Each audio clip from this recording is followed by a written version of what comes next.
Hello, our friends, Evolutionary, EEARTS, and Heart's Home family. Hello there, welcome back. So, guys, this one, I just we just got done with meditation. We made a video, and I just felt like this is so simple, so basic, and so obvious. But yet, again, sometimes those are the things that kind of go right past us. Sometimes those are the things that get forgotten with all of life's avalanche of issues coming down on you. Yeah, absolutely. And, when we look at everything that's going on right now, it really boils down, and again, please make sure you're subscribed to all three channels. It boils down to division, chaos, and dissension. Just when you look at all the different topics that are out there, all the faces that you're seeing, all the drama. I mean, it's all about one thing. And it's taking us away from who we are really at the core. Who are we really? So one thing you might notice on all of our channels is we're always saying this word, and we actually have a little wall decoration that has this saying right on it.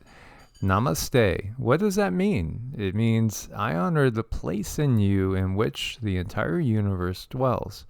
I honor the place in you which is of love, of truth, of light, and of peace. When you are in that place in you and I am in that place in me, we are one. Yeah, again, it can be shortened, to say the oneness, the source, the God spark, however you want to term it.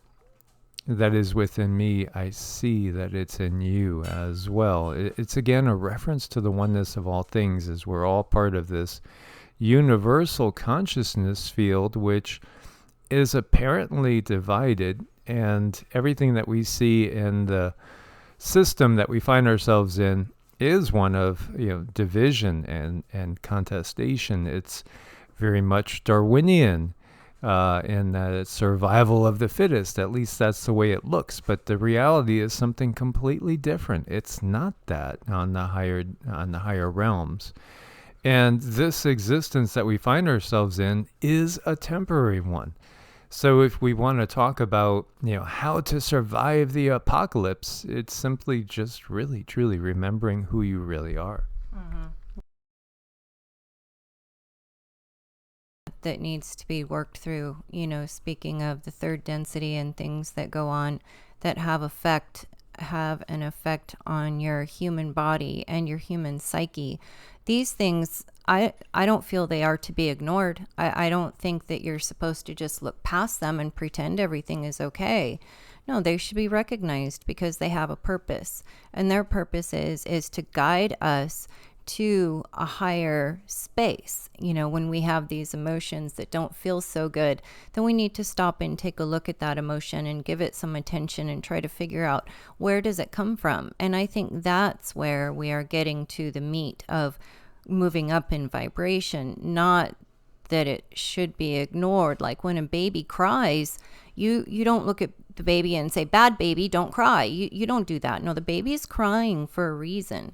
And it's up to us to figure that reason out. And when we're going through traumas, it's the same thing. We need to get things figured out for ourselves so we can be bumped up and above that. But yeah, I'm just not one to believe in dismissing your emotions. No, of course not. And this is all about exploring your emotions. Yet we have to recognize and realize that our emotions per se have been and are always being manipulated. And so, again, how does that happen? Well, it happens through attacks on the different chakras. And, as we know, so many people right now are moving from one place to another. Well, if there's no stability, you're not rooted. So again, that's the root chakra. And it's the same thing with the financial situation. It's always so up in the air. There's all this tension out there about the great crash that's coming. and the situation that we find ourselves in. Again, that is a root chakra thing. We can't get rooted. We see just waves of migrants and immigrants from all over the world for one reason or another, whether it's weather or war. It's all about uprooting us and keeping us, in a state where we can't sink our feet into the ground and root ourselves so that we can start to rise higher. We've shared with you before this, when you look up to the stars and you see what they say, well, you're just looking towards the center of the Milky Way. Yeah, it's also called the Great Rift. It's for a reason, because it is a leftover vestige of truly enormous battles that have gone on in our galaxy. And these battles are real, just like our emotions are real. Can't say our emotions aren't real. And again, emotions are energy in motion. And ultimately, what do we really have? Well, we are not really a physical body. The physical body is just simply a vehicle for this density, but we still are. We are the consciousness that inhabits the physical body. And yet there are true traumas that are both, related to our physical DNA and then also the spiritual DNA. We are ourselves, all of us are migrants and immigrants from other places. That's, part of the big reveal is, when we look at all the different tribes of humanity, we don't all come from the exact same place, but we all really are migrants, immigrants coming to Earth. And, the residue of these galactic battles resides within our souls. And really what we're doing now at this time period is we're working through all the trauma in order to heal ourselves to rise up to a higher density. And that's going to continue to happen as we get exposed to more light. As we move into that photon belt, the light of information is going to come to us, and we're going to be able to sit with a lot of these emotions and let them resolve themselves, because they really need to resolve themselves before they go away.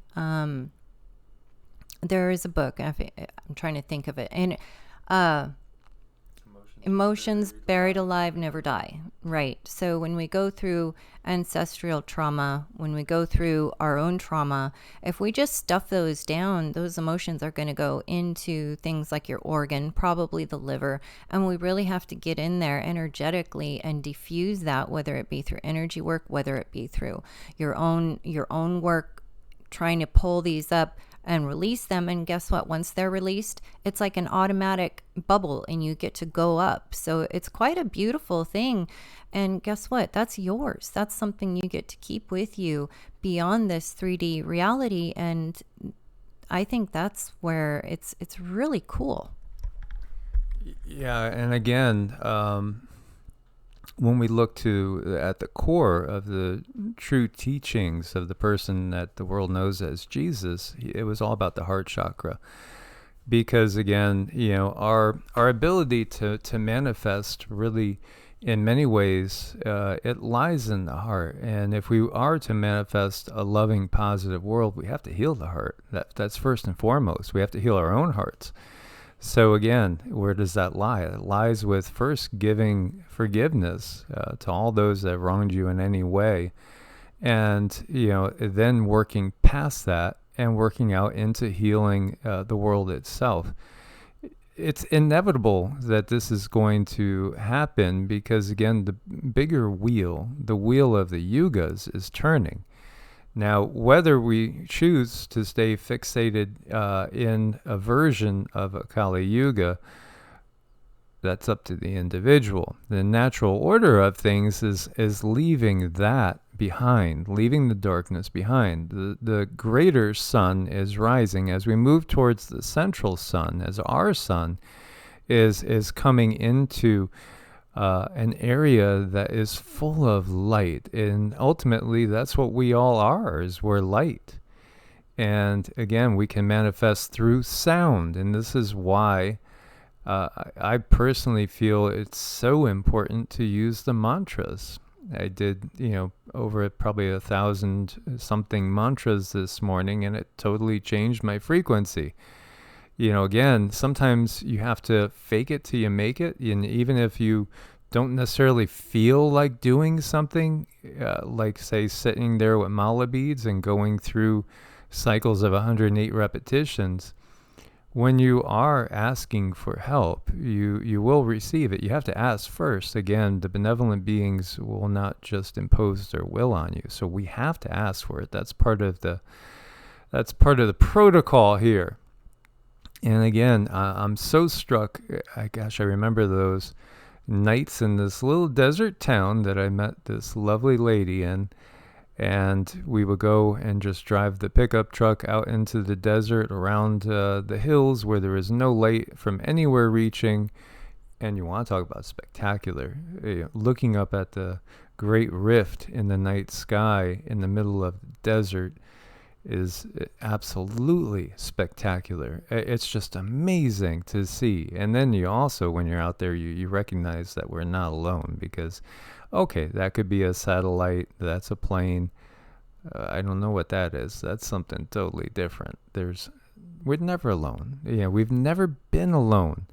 When you leave this body, when you leave this vehicle, in most cases, you will be greeted by loved ones. You'll be greeted by beings that you may not have consciously known who they were in this life, but you'll remember them when you see them. And, a shout out to one of our absolutely most loved people in the world, Kristen, Big K, or Special K. She lost her little Ro, that's her puppy, last night. Now, Ro lived a really blessed life. She was the equivalent of like a 90-something-year-old little lady. But it doesn't matter, because it always hurts when we are physically separated, because you can go and grab that person and hug them. You could grab that little pup and hug them. You could, again, scratch their head. You could give them a treat. Now, when they pass on, just like when I lost Zeke, and, it was very different this time with Zeke, because once I did Qigong techniques to keep a pet alive, and it did succeed in keeping them alive, but then I realized I was just keeping them in pain, and it really hit me, and I felt really, really bad about that, because, even though I wasn't ready to let that pet go, the pet was ready to jump to the other side. And so, little Ro was 17, so she had a long, long, blessed life with a fabulous mommy. And she was ready, to go. And so what does Cindy see? Cindy sees Ro on the other side, and she's nose to nose with all these other, apparent pups that she knew from before. Yeah, she was having a meet and greet, and also it was really beautiful because our Special K, her mom has passed not too long ago, and she was there as well, and she was taking care of Ro, and Ro said her hellos, and at the moment I can see her resting, and I'm not sure what Kay's mom and the color pink have in common, but there's always pink. So Ro is sleeping in a nice pink bed with pink pillows and pink blankets, and she's really, really comfortable. So it is a blessing to be able to see those things for people when it's allowed, and transfer that information, because that brought her some peace. And my gosh, we know her heart was so broken. It was so broken to let that part of her life go. But so many times when we think that something is ending in our life, really, truly, that's a new beginning. And in reality, it is more going home than anything else, as we spend more time out of body than we do in the body. This is the smaller portion of things. This is the journey. This is the ride. This is the roller coaster. Again, that's the going home. That's the wakening up. This is the dream. And so many traditions know this. So many indigenous people know and understand this. This is just basic. And as Cindy has said, why don't they teach this stuff in school? Well, it's because it's not really what they want us to understand. They don't want us to understand the full reality of who we are, because then we can really, really manifest change, and this world could change in the blink of an eye. Once we get to a critical number point in awakening consciousness, the entirety of the system will just disappear from those that don't want to have any part of it anymore.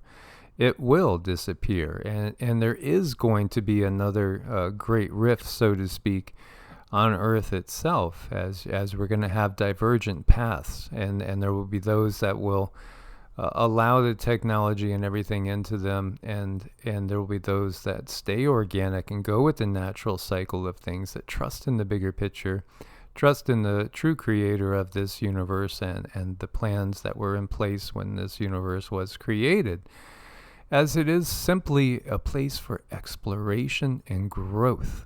And that's a beautiful thing. So when we look to 3D and 4D, they are kind of intertwined together.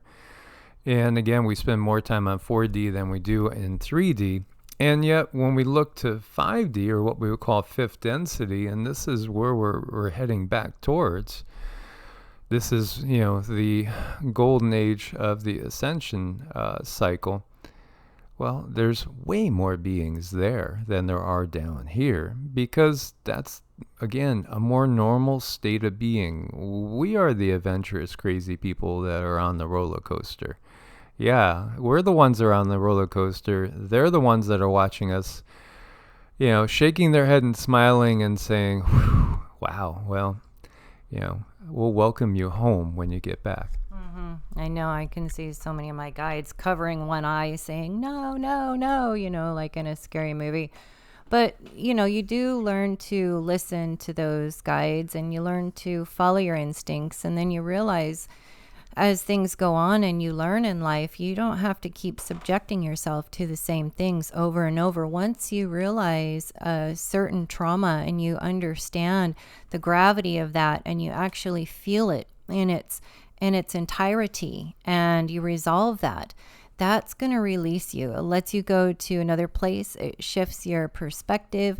And all of these things happen here in the 3D. When we are in these bodies, expansion is at its greatest and most important, because yes, these are all the things we get to take with us.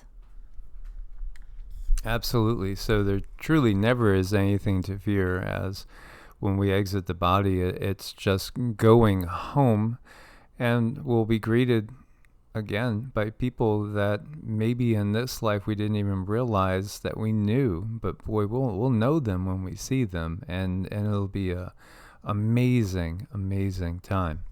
And one thing I just want to throw in there, I see a lot of great-grandparents, great-great-great-grandparents.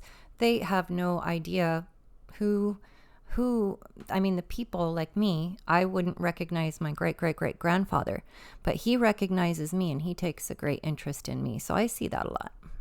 Yeah, and we have a little joke that Cindy shared with me over time, like she would do the little Tony thing, and again, she had an invisible friend as a little kid. Now she's always been able to see the dead that pass on. At times I can too, but it's much more hit or miss at various times, although I do seem to be developing clairaudience.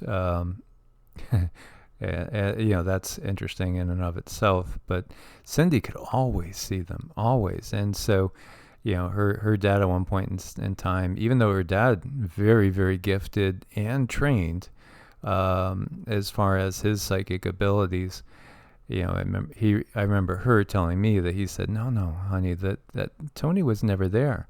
But the realization came in time that Tony was there, and Tony was a guide. But not only that, I'll let her share who Tony is. A great-great-grandfather, Native American shaman, medicine man, very wonderful man. And I think he worked through a lot through my dad, and he taught me a lot of things through play, because that's how I learned what I'm doing today. It was all through play, but he didn't tell me what I was learning, So when I did figure things out, I was able to put the pieces together and say, okay, this was his quiet, safe way to teach me what I could do without my getting myself in trouble, because so many people are actually afraid of people like us with abilities. They just don't understand. And I get that. They just don't understand. And that's okay. And we're here to explore and try to learn and understand from one another. Absolutely. So again, yes, surviving the apocalypse, we got this. We got this. As always, guys, thanks for your support on Patreon and Ko-Fi. Much love. God bless and namaste. Namaste.